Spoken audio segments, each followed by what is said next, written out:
146वीं रात। जब 146वीं रात हुई तो उसने कहा कि ए नेक बख्त बादशाह, सुना जाता है कि पुराने जमाने में एक मोर अपनी मोरनी के साथ समंदर के किनारे रहता था।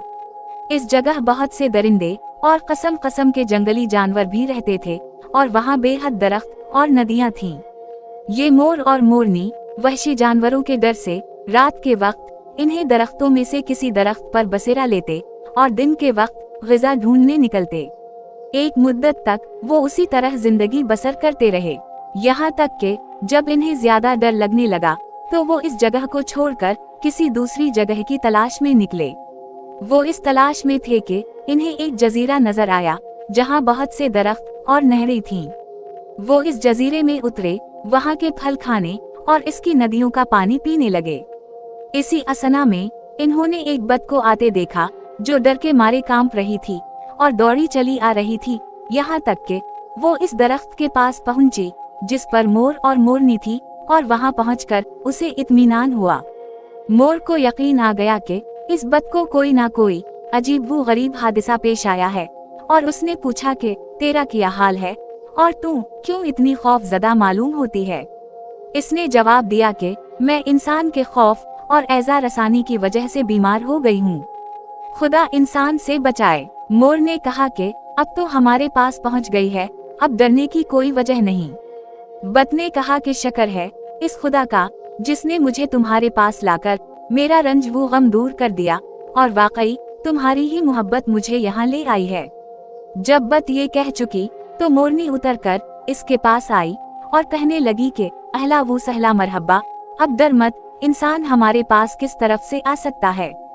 हम तो समंदर के बीच में इस जजीरे में हैं, खुश्की के रास्ते से इसका हम तक आना मुमकिन नहीं और समंदर में होकर कोई रास्ता नहीं, लिहाजा परेशान मत हो और हमसे बयान करके तुझ पर क्या गुजरी और इंसान के साथ तुझे कौन सी बात पेश आई है। बत ने जवाब दिया कि ए मोरनी, मेरी तमाम उम्र इस जजीरे में अमन व अमान से गुजरी है और मुझे कोई तकलीफ नहीं हुई। एक रात में सो रही थी कि मैंने ख्वाब में इंसान की शक्ल देखी और वो मुझसे बातें करने लगा और मैं इससे बातें करने लगी। इतने में किसी को ये कहते सुना कि ए बत, इंसान से बच के वो और इसकी बातों में मत आ और इसका मशवरा मत मान, क्योंकि वो बड़ा मकार और फरीबी है। खुदा इसके मकरो फरेब से बचाए। वो बड़ा चालबाज और दगाबाज है। वो मछलियों को धोखा देकर समंदर से निकाल लेता है और परिंदे को मिट्टी की गोली से मारकर गिरा लेता है और अपने मुकरबू फरेब से हाथी को जेर कर लेता है। इंसान के शर से आज तक कोई नहीं बचा है, ना परिंदा इससे महफूज है ना दरिंदा। ये है सारी बातें इंसान की जो मैंने तुझे कह सुनाई हैं। ये सुनकर मेरी आंख खल गई और मैं डर के मारे कांप रही थी और उस वक्त तक मुझे इंसान से इस कदर अपनी जान का डर लगा हुआ है और मुझे तस्कीन होती कि कहीं वो मुझे धोखा देकर अपने जाल में ना फांस ले। इस वाक़ये के बाद अभी दिन खत्म ना हुआ था कि मेरी कुव्वत ज़ाइल हो गई और मेरी हिम्मत पस्त हो गई। इसके बाद मुझे भूख प्यास लगी और मैं बाहर निकली, लेकिन मेरी तबीयत मकदर थी और दिल बैठा जाता था। जब मैं उस सामने वाले पहाड़ पर पहुंची तो मैंने देखा कि एक शेर का पट्ठा एक गार के मुंह पर बैठा हुआ है और इसका रंग जर्द है। जब इस शेर के पट्टे ने मुझे देखा तो वो बहुत खुश हो गया और मेरा रंग और मेरी लताफत उसे बहुत भाई और उसने जोर से मुझे पुकार कर कहा कि करीब आ। जब मैं उसके करीब गई तो उसने कहा कि तेरा नाम क्या है और तो किस जिन्स से है। मैंने जवाब दिया कि मेरा नाम बत है और मैं परिंदे की जिन्स से हूँ। इसके बाद मैंने पूछा कि इस वक्त तक तेरे इस जगह ठहरने का सबब क्या है। शेर के बच्चे ने कहा कि एक मुद्दत से मेरा बाप शेर मुझे इंसान से डरा रहा था। आज रात ऐसा इत्तेफाक हुआ कि मैंने ख्वाब में इंसान की शक्ल देखी। इसके बाद शेर के बच्चे ने मुझसे वैसा ही ख्वाब बयान किया जैसा कि खुद मैंने तुझसे बयान किया है। जब मैंने उसकी बातें सुनी तो मैंने इससे कहा कि ऐ शेर, मैंने इस वजह से तेरे पास पनाह ली है कि तो दिल को मजबूत कर के इंसान को कत्ल कर देगा। मुझे इससे अपनी जान का डर है और चूंकि तो बावजूद तमाम जंगली जानवरों के बादशाह होने के इंसान से खौफ है, इस वजह से मेरा डर और भी बढ़ गया है। ए मेरी बहन मोरनी, मैं शेर के बच्चे को बराबर इंसान से खबरदार करती जाती और उसको मशवरा देती जाती थी कि वो उसको मार डाले, यहाँ तक कि वो अपनी जगह से उठ खड़ा हुआ और आहिस्ता आहिस्ता चलने लगा और मैं इसके पीछे पीछे थी, यहाँ तक कि हम चौराहे पर पहुँचे और हमें गर्द उड़ती हुई दिखाई दी।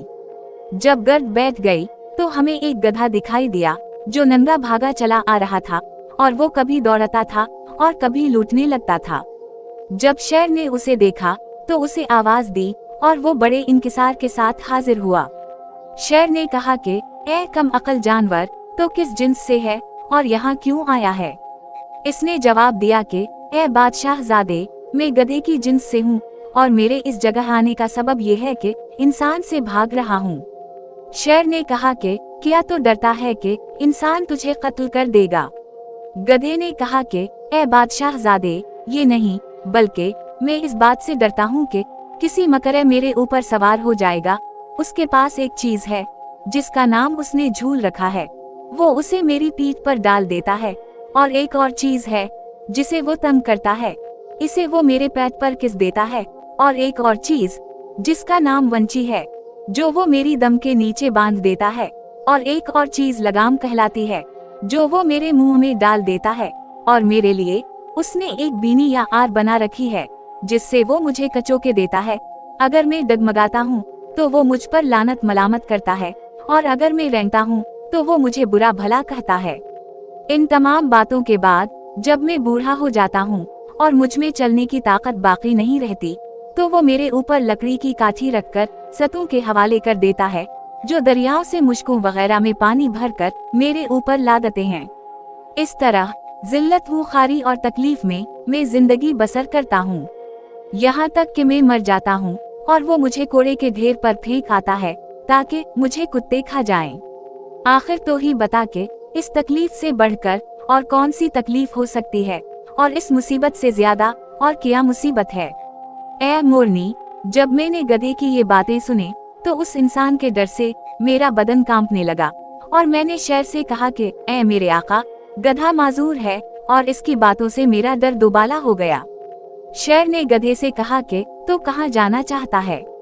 गधे ने जवाब दिया कि मैंने सूरज निकलने से पहले इंसान को दूर से देखा था और उसे देखकर मैं भागा हूँ, और अब मैं चाहता हूँ कि मैं यहाँ से भी चलता बनूं और इंसान के डर के मारे बराबर भागता चला जाऊं।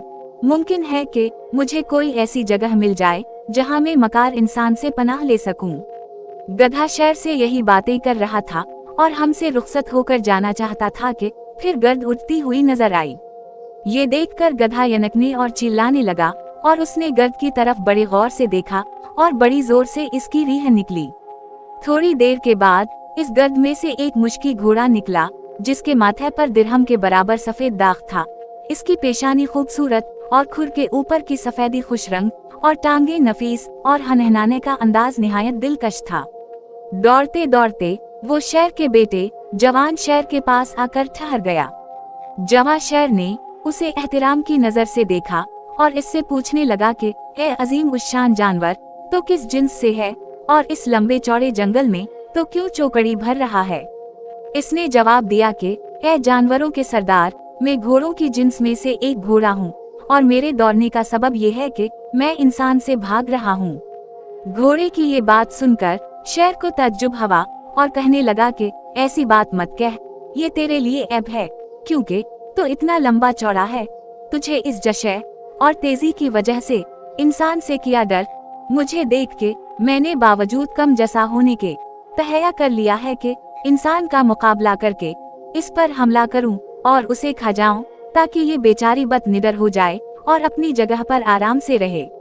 तूने उस वक्त यहाँ आकर अपनी बातों से मेरा दिल तोड़ दिया है और मुझे मेरे इरादे से रोक दिया है, क्योंकि बावजूद तेरे भारी भरकम होने के इंसान ने तुझे दबा लिया है और तेरे डील डॉल से वो नहीं डरा। हालांकि अगर तो उसे अपने पाँव से कुचल डालता तो वो मर जाता और तेरा कुछ ना कर सकता, बल्कि तो ही इसे मौत के घाट उतार देता। घोड़ा शेर की ये बातें सुनकर हंसने लगा और उसने कहा कि ए बादशाहज़ादे, ये नामुमकिन है कि मैं इसे ज़ेर कर सकूं। इंसान के मुकाबले में तो मेरी लंबाई चौड़ाई और मोटाई पर मत जा, क्योंकि वो अपने मुकर्रबू फरेब की बना पर मेरे लिए एक चीज बनाता है जिसका नाम बंधन है, और इस तरह के 2 बंधन जो खजूर के रेशों और ऊन से बटकर बनाए जाते हैं मेरे चारों पाँव में डाल देता है और मेरे सर को एक ऊंची खूंटी से बांध देता है, हत्ता के बंध कर मैं खड़े का खड़ा रह जाता हूँ, ना बैठ सकता हूँ ना सो सकता हूँ।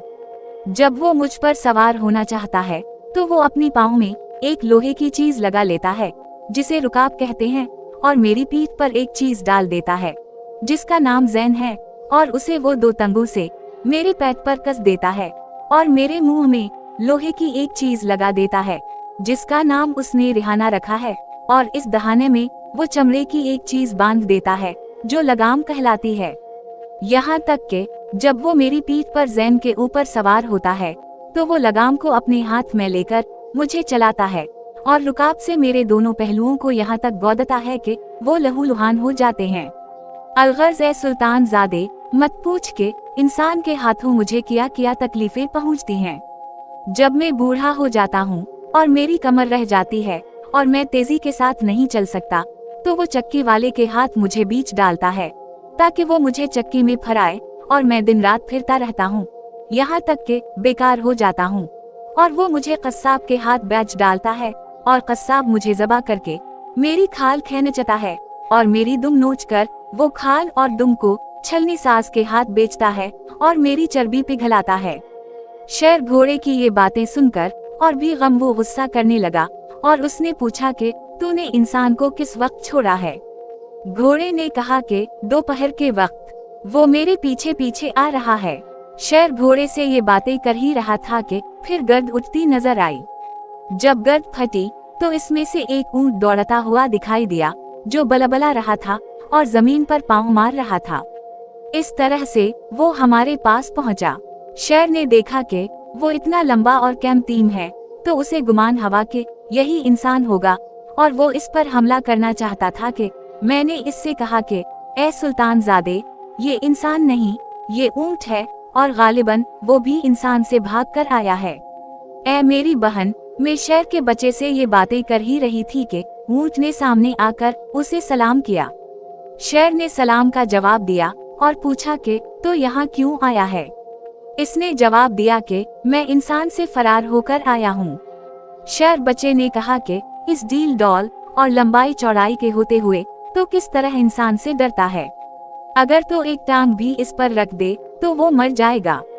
ऊंट ने कहा कि ए सुल्तान ज़ादे, इंसान की चालों से कोई छुटकारा पा नहीं सकता और सिवाय मौत और कोई इस पर गालिब नहीं आ सकता।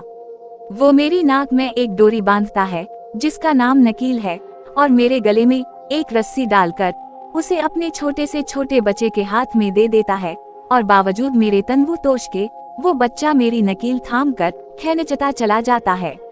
लोग मुझ पर भारी से भारी बोझ लादते और लंबे से लंबा सफर कराते हैं और दिन रात मुझसे मुश्किल से मुश्किल काम लेते हैं, लेकिन जब मेरी उम्र ज्यादा हो जाती है और मैं बूढ़ा और कमजोर हो जाता हूँ तो वो फिर मुझे अपने साथ नहीं रखता, बल्कि कस्साब के हाथ बीच डालता है और कस्साब मुझे ज़बा करके मेरी खाल खींचता और उसे रंगसाज के हाथ बेचता है और मेरा गोश्त बावर्चियों के हाथ फरोख्त करता है। इससे ज्यादा मेरी तकलीफों का हाल मत पूछ जो मुझे इंसान से मिलती हैं। शेर ने पूछा कि तूने कब इंसान को छोड़ा है। इसने जवाब दिया कि मगरिब के वक्त, और मेरा ख्याल है कि वो मेरे इस जगह से रवाना होते ही आ पहुँचेगा, और जब मुझे ना पाएगा तो मुझे ढूंढने दौड़ेगा। लिहाजा ए सुल्तान ज़ादे, मुझे जाने दे ताकि मैं जंगलों और बयाबानों में निकल जाऊं। शेर ने कहा कि ए ऊंट, जरा ठहर जाता कि तू मुझे देखे कि मैं उसे किस तरह शिकार करता और तुझे इसका गोश्त खिलाता हूँ और इसकी हड्डियाँ कुचलता और इसका खून पीता हूँ। ऊंट ने इससे कहा कि ए सुल्तान ज़ादे, मुझे डर है कि कहीं इंसान तुझे नुकसान ना पहुंचाए, क्योंकि वो बड़ा फरीबी और चालबाज है। ऊंट ये बातें शेर से कर ही रहा था कि फिर गर्द उठती दिखाई दी और वो थोड़ी देर के बाद फटी और इसमें से एक ठंगना और दहले चेहरे वाला बूढ़ा निकला। इसके कांधे पर एक टोकरी थी जिसमें बढ़ई के औजार थे और इसके सर पर दरख्त की एक शाख और 8 तख्ते, और वो चंद बच्चों का हाथ पकड़े दौड़ता चला आ रहा था, और आते आते वो शेर के करीब पहुंच गया। ए मेरी बहन, जब मैंने इसे देखा तो मैं मारे डर के गिर पड़ी, लेकिन शेर खड़ा होकर उसकी तरफ आहिस्ता आहिस्ता बढ़ा और उसके सामने पहुंच गया। जब वो वहां पहुंचा तो बढ़ई इसे देखकर हंसने लगा और उसने निहायत मीठे अल्फाज में कहा कि ए आलीशान बादशाह और ए बड़ी कुव्वत वाले, शाम बखैर। खुदा तेरी कोशिशों को रास लाए और तेरी बहादुरी में बरकत दे और तुझे और ज्यादा ताकत अता करे। मुझे इस चीज से पनाह दे जो मुझे ऐजा पहुंचा रही है और जिसकी मुसीबत में मैं मुब्तला हूँ, क्योंकि सिवाय तेरे और कोई मेरा यारो मददगार नहीं। ये कहकर बढ़ई शेर के सामने रोने और आही भरने और फरियादी करने लगा। जब शेर ने उसे रोते पीटते और आही भरते देखा तो वो कहने लगा कि मैं तुझे इस चीज से पनाह देता हूँ जिससे तो डर रहा है, लेकिन बता तो सही कि किसने तेरे ऊपर जुल्म किया और ए जानवर तो है कौन? मैंने अपनी उम्र में तेरी तरह किसी को नहीं देखा और ना तुझ जैसे ज्यादा खूबसूरत और शीरी कलाम तेरा किया किस्सा है। बढ़ई ने कहा कि ए जानवरों के बादशाह, मैं बढ़ती हूँ और जिसने मुझ पर जुल्म किया है वो इंसान है। कल सुबह तक वो यहाँ तेरे पास पहुँच जाएगा। जब शेर बच्चे ने बढ़ा की ये बातें सुने तो इसकी आंखों के आगे अंधेरा छा गया और वो गराने और डकारने लगा और इसकी आंखों से चिंगारियां बरसने लगे और उसने चिल्ला कर कहा कि खुदा की कसम, मैं आज रात सुबह तक जागता रहूंगा और जब तक मेरी मुराद ना बर आए मैं अपने बाप के पास ना जाऊंगा। अब शेर बढ़ती की तरफ मुखातिब होकर कहने लगा कि मैं देखता हूँ तेरे कदम छोटे छोटे पड़ते हैं और मैं तेरी दिल शकनी नहीं करना चाहता, क्योंकि मैं मरोवत वाला हूँ और मेरा ख्याल है कि तो और जानवरों की तरह नहीं चल सकता। बता के तो कहाँ जा रहा है? बढ़ा ने कहा कि मैं तेरे बाप के वजीर बिन बुलाव के पास जा रहा हूँ, क्योंकि जब उसे ये खबर मिली कि इंसान ने इस सरजमीन पर कदम रखा है तो वो अपने मुताल्लिक बहुत डरा और उसने मेरे पास एक जानवर को कासद बनाकर भेजा कि मैं उसके लिए एक ऐसा मकान बनाऊं जिसमें वो रहे और पनाह पाए और जहां इसके दुश्मन का गुजर ना हो, यहाँ तक कि इंसान की भी वहां तक रसाई ना हो। जब कासद मेरे पास पहुंचा तो मैं ये तख्ते लेकर इसके पास जा रहा हूँ। जब शेर बच्चे ने बढ़ती की बातें सुने तो वो बिन बुलाव पर हसद करने लगा और उसने कहा कि मेरी जान की कसम, कब्ल इसके के तो बिन बुलाव के लिए मकान बनाए, तुझे इन तख्तों से मेरे लिए एक मकान बनाना पड़ेगा। जब तो मेरा मकान बना चुके तो फिर तो बिन बुलाव के पास जाकर जो चाहें इसके लिए बनाइयो। जब बढ़ई ने शेर के बच्चे की ये बातें सुने तो वो कहने लगा कि ए जानवरों के सरदार, जब तक मैं बिन बुलाव के लिए इसकी ख्वाहिश के मुवाफिक घर ना बना लूं, मैं तेरे लिए कुछ नहीं बना सकता। इसके बाद मैं तेरे पास हाजिर होकर तेरे लिए ऐसा मकान बनाऊंगा जो तुझे दुश्मन से बचा सकेगा। शेर ने कहा कि वल्लाह, जब तक तो इन तख्तों से मेरे लिए एक मकान ना बना देगा मैं तुझे यहाँ से हलने ना दूंगा। ये कहकर शेर बच्चे ने उसकी तरफ छलांग मारी और चाहा कि उसके साथ मजाक करे और एक पंचा मारकर टोकरी को उसके कांधे से गिरा दिया और बढ़ती बेहोश होकर गिर पड़ा। शेर इस पर हंसने लगा और कहा कि ए बढ़ई, कम बखत तो वाकई कमजोर है और तुझ में बिल्कुल ताकत नहीं। अगर तो इंसान से डरता है तो माजूर है। जब बढ़ई गिर पड़ा तो उसे बहुत गुस्सा आया, लेकिन शेर के डर से कुछ कहा नहीं। इसके बाद बढ़ई उठ बैठा और नहीं कर शेर से कहने लगा कि अच्छा, मैं तेरे लिए मकान बनाता हूँ। ये कहकर बढ़ई ने वो तख्ते लिए जो उसके पास थे और उसमें कीले ठोनिक कर और उसे कालिब की शक्ल में शेर के बराबर बनाया और इसका दरवाजा खिला रखा, क्योंकि इसकी शक्ल संदूक की सी थी और उसमें बड़ा सा ताक था और उसे उसने खूब मुंढा और उसमें बहुत से सुराख के और बहुत सी नई कीलें निकाल कर उसने शेर से कहा कि इस ताक में से होकर इस संदूक के अंदर जाता कि मैं तेरे मुताबिक उसे बनाऊं। शेर खुश होकर इस ताक के पास गया, मगर देखा कि वो तंग है। बढ़ती ने कहा कि अंदर जाकर अपने चारों पांवों पर बैठ जा। शेर ने ऐसा ही किया और संदूक के अंदर चला गया, लेकिन उसकी दम बाहर रही। अब शेर ने चाहा कि पीछे फिरकर बाहर निकल आए, लेकिन बढ़ती ने कहा कि जरा ठहर जा और सब्र कर, ताकि मैं ये देखूं कि आया तेरी दम भी तेरे साथ अंदर समा सकती है। शेर ने उसका कहना मान लिया और बढ़ई ने उसकी दम लपेटकर संदूक के अंदर कर दी और झट से ताक को तख्ते से बंद करके इसमें कीलें ठोनिक दें।